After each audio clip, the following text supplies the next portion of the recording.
درندگی کی حد پار کر چکے مہندر نگر نے کسان کی بیٹیوں کو بھی نہیں بخشا، ان کے کپڑے پھاڑ ڈالے اور دھمکیاں دیتے ہوئے کئی راؤنڈ فائرنگ کی۔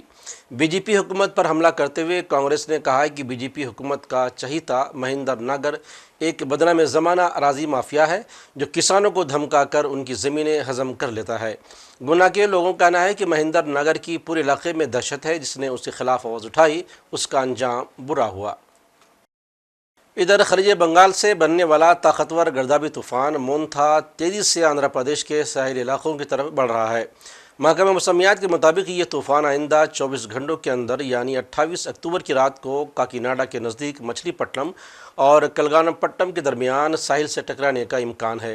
محکمہ موسمیات نے اپنی تازہ رپورٹ میں کہا ہے کہ مونتھا نے پچھلے 6 گھنٹوں کے دوران تقریباً 13 کلومیٹر فی گھنٹہ کی رفتار سے شمال مغربی سمت میں پیش قدمی کی ہے اور یہ 28 اکتوبر کی صبح تک ایک شدید گردابی طوفان میں تبدیل ہو سکتا ہے۔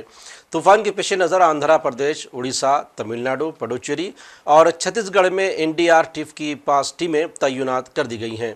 NDRF کے ڈپٹی انسپکٹر جنرل کے مطابق تمام متاثرہ علاقوں میں ٹیمیں متحرک ہیں اور مقامی انتظامیہ کے ساتھ مل کر حفاظتی اقدامات کر رہی ہیں۔ دوسری طرف ساؤتھ سینٹرل ریلوے نے ایک AP مشرقی ساحلی علاقہ پر طوفان مونتھا کے اثرات کے پیش نظر کئی ٹرینوں کی منسوخی اور رخ کی تبدیلی کا اعلان کیا ہے۔ منسوخ شدہ ٹرین سکندرآباد بھونیشور ایکسپریس جو 29 اکتوبر کو چلائی جانے والی تھی منسوخ کر دی گئی ہے، جبکہ کئی ٹرینوں کے رخ موڑ دیے گئے ہیں۔ ریلوے حکام نے مسافروں کو مشورہ دیا ہے کہ وہ سفر سے قبل تازہ ترین ٹرین شیڈول ضرور چیک کر لیں۔ اور آخر میں سرخیوں پر ایک اور نظر۔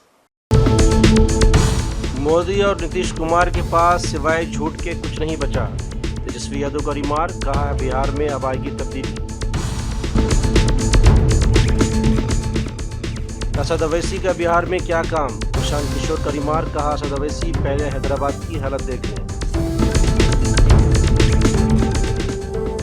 ہم ریاستی املاک پر غیر قانونی قبضے کو قانونی حیثیت نہیں دے سکتے ہیں، عمر عبداللہ کا رد عمل۔